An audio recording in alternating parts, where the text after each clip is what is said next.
अस्सलाम वालेकुम जी। सबूर अहमद आपसे मुखातिब है। कैसे हैं आप सब लोग? ठीक ठाक हैं?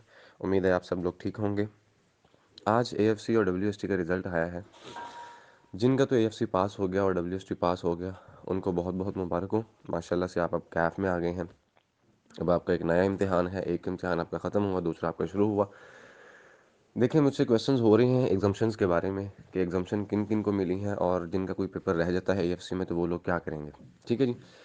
नंबर वन बात तो ये है कि एएफसी जिनका पास है आज, जिन्होंने एएफसी आज पास कर लिया, उनको इंट्रोडक्शन टू इकोनॉमिक्स और इंट्रोडक्शन टू अकाउंटिंग, जो कि पुरानी कैफ स्कीम में कैफ वन और टू हुआ करता था, अब की स्कीम में वो पीआरसी थ्री और फोर है, वो उनको एग्जम्प्ट हो जाएगा।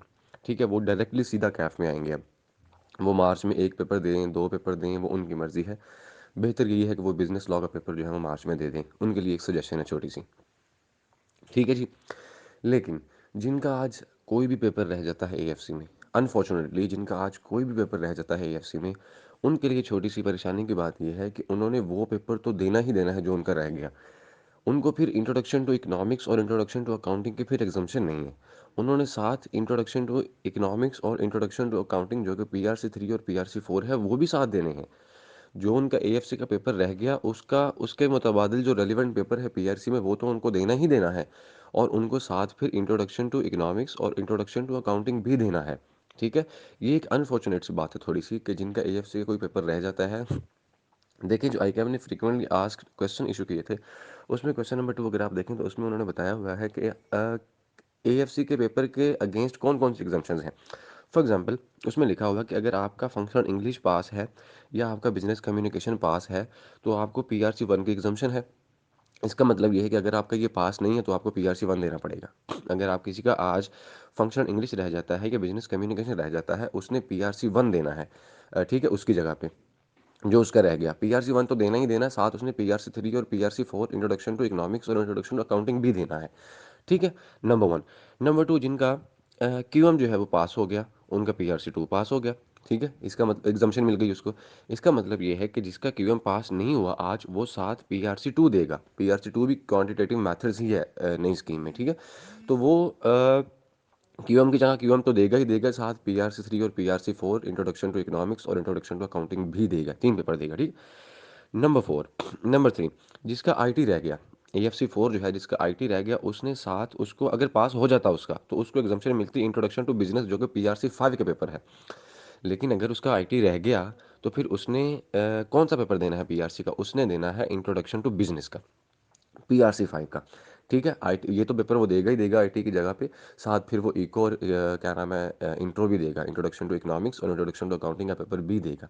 ठीक है, तो ये बात सारी ज़हन नशीन कर लें आप, क्योंकि मुझे बहुत ज़्यादा क्वेश्चंस मिल रहे हैं कि यार हमारा एक पेपर रह गया तो हमने एक ही देना है, हमको एग्जाम्शन मिल गई है कि नहीं मिल गई। एग्जाम्शन सिर्फ उन लोगों को मिली है जिनका आज के डेट में एएफसी पास है। ठीक है, जिन्होंने एएफसी क्लियर कर लिया आज, या जिनका पहले से पास है, वो सीधा अब डायरेक्टली कैफ में जाएंगे।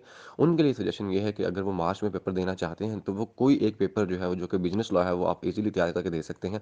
वो आप बिजनेस लॉ का पेपर जो है वो दें मार्च में। ठीक है, क्योंकि इस मार्च में ये कैप नहीं लगी हुई कि आपने तीन पेपर देने हैं, तीन से कम नहीं दे सकते आप।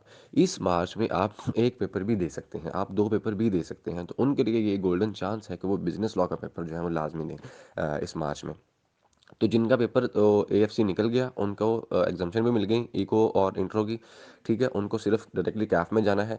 जिनका इन्फॉर्चुनेटली आज कोई भी पेपर रह गया, उन्होंने वो रेलिवेंट पेपर तो देना ही देना है, उसके जो अगेंस्ट है, उसके जो अल्टरनेटिव पेपर है पीआरसी का, वो तो उसने देना ही देना है। लेकिन साथ में उसने फिर अनफॉर्चुनेटली इंट्रोडक्शन टू इकोनॉमिक्स और इंट्रोडक्शन टू अकाउंटिंग भी देना है, क्योंकि इसकी एग्जाम्शन जो है वो नहीं लिखी हुई आई कैप के फ्रिक्वेंटली आस्क्ड क्वेश्चंस में एज ऑफ टुडे। ठीक है, इसके अलावा आई का कोई क्लैरिफाई कर दे तो वो कर दे, लेकिन आज के डेट में जिनका मैं दोबारा से बता देता हूँ, जिनका फंक्शनल इंग्लिश रह गया या बिजनेस कम्युनिकेशन रह गया, उसने वो दो पेपर तो देने ही देने बाय डिफॉल्ट, साथ उसने पीआरसी वन देना है। ठीक है, जिसका क्यूएम रह गया, उसने वो दो पेपर तो देने ही देने हैं, साथ उसने क्यूएम देना है पीआरसी टू। ठीक है, और जिसका रह गया इंफॉर्मेशन टेक्नोलॉजी, जिसका आईटी रह गया, उसने पीआरसी फाइव देना है, इंट्रोडक्शन टू बिजनेस। ये तो देना ही देना है, साथ उसने दो वो भी देने हैं, पीआरसी थ्री और पीआरसी फोर, जो कि इंट्रोडक्शन टू अकाउंटिंग है और introduction to economics and finance. ठीक है, जो भी उनके नए नाम हैं। पुराने ये नाम थे, तो उनके नए नाम जो है वो PRC3 और PRC4 है, वो आप देख लीजिएगा। ठीक है, तो ये क्वेश्चन मुझसे हो रहे थे, इसकी लास्ट डेट क्या है? देखिए फॉर्म आज से जो है वो फिल होना स्टार्ट हो जाएंगे, एग्जामिनेशन फॉर्म जिसकी लास्ट डेट जो है वो कल भी हमने शेयर की थी, उसकी लास्ट डेट जो है वो 24 जनवरी है। ठीक है, 24 जन तक जो है वो आप अपना फॉर्म जो है वो मार्च 2022 की अटेम्प्ट के लिए फिल कर सकते हैं, जिनके आज पेपर रह गए हैं। ठीक है जी, तो ये कुछ क्वेश्चन थे मुझसे जो पूछे जा रहे थे, तो मैंने इनका तफसीली जो है वो जवाब दे दिया। आई होप कि आपको ये समझ आ गया होगा। और अगर आपको कोई फर्दर क्या नाम है क्वेश्चन हो, कोई फर्दर क्लैरिफिकेशन आपको चाहिए हो, तो आप मुझे व्हाट्सअप कर सकते हैं 0302911447 सबूर अहमद। दुआ में याद रखिएगा। बहुत शुक्रिया। अल्लाह हाफिज़।